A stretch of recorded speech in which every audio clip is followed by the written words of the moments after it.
et bienvenue à tous. La saison des résultats semestriels bat son plein. C'est au tour du groupe Banque Centrale Populaire de dévoiler ses réalisations financières pour les 6 premiers mois de l'année en cours. Les chiffres maintiennent un trend haussier, plus 5,4% sur les dépôts de clientèle. Progression à un chiffre certes, mais elle représente tout de même le double de la performance du marché, ce qui confère à la banque 26% de part de marché. Le produit net bancaire signe pour sa part un bond de 15% en glissement annuel. Et côté banque d'investissement, la BCP se distingue à nouveau. Le résultat des activités de marché grimpe de 70% en marge de l'expansion du groupe et notamment en Afrique. Le coefficient d'exploitation a quasiment doublé. Tous ces éléments réunis, le résultat net part du groupe affiche une croissance de l'ordre de 12% au terme du premier semestre. Et en dépit de ces résultats, le titre BCP a clôturé hier à l'équilibre à la bourse de Casablanca. Et en parlant de bourse, notez que la société Mediaco Maroc serait sur le point de demander la radiation définitive du titre ou de son titre sur la côte casablancaise. Le gendarme de la bourse a jusqu'au 26 septembre prochain pour trancher. On passe au secteur aérien. La RAM confirme ses ambitions africaines. En plus de l'activité passager, la compagnie s'attaque au fret. 4 nouvelles lignes tout cargo ont été lancées vers les capitales du Sénégal, du Mali, du Burkina et du Niger. La capacité hebdomadaire sur chaque vol est de l'ordre de 15 tonnes et l'extension du réseau porte in fine le volume de l'activité fret de la RAM à 23 000 tonnes par an.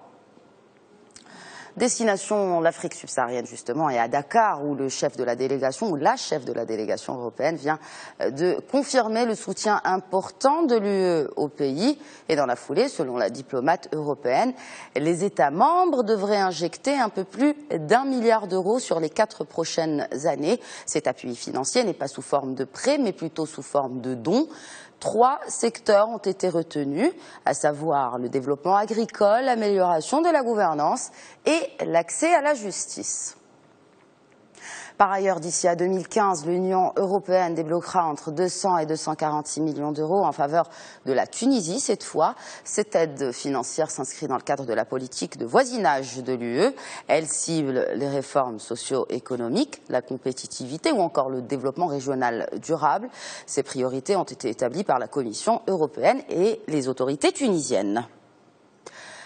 Qatar National Bank devient actionnaire majoritaire dans le groupement bancaire panafricain Ecobank Transnational Incorporated.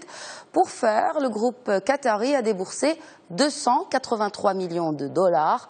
Cette arrivée représente un changement sur le marché bancaire africain, surtout que désormais, le groupe panafricain Ecobank connaît une ascension fulgurante de la Qatar National Bank qui vient de racheter, je vous le rappelle, la filiale égyptienne de Société Générale qui fait également partie d'Ecobank. Elle projette, la Qatar National Bank projette de devenir la première banque d'Afrique en termes d'actifs à l'horizon 2017.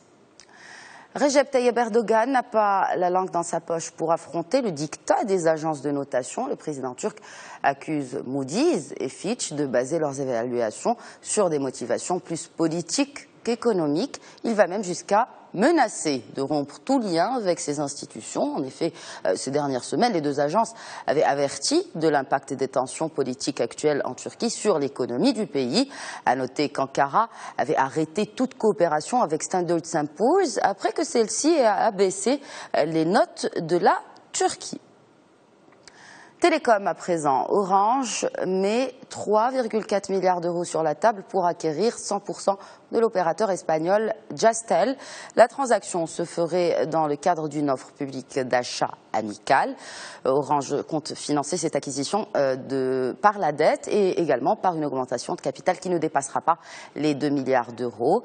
Les réseaux de distribution des 2 opérateurs, sachez-le, ils sont complémentaires, surtout que Jazztel dispose d'une forte présence en ligne. Et pour terminer, la destination favorite des Chinois est d'abord Hong Kong et puis le Canada. Et là, on ne parle pas de destination de villégiature, mais plutôt pour s'installer. Car oui, après avoir amassé une bonne fortune, le Chinois préfère immigrer. C'est le cas de la moitié des Chinois fortunés, d'après une étude publiée par la banque Barclays. Le nouveau super riche envisage de quitter son pays pour assurer un meilleur avenir à son enfant. À noter également que le nombre de millionnaires chinois est en constante hausse. Dans peu, la République populaire de Chine comptera plus d'1 million de millionnaires. Et ça fait rêver. Voilà donc pour l'essentiel de l'actualité économique. Excellente journée à tous.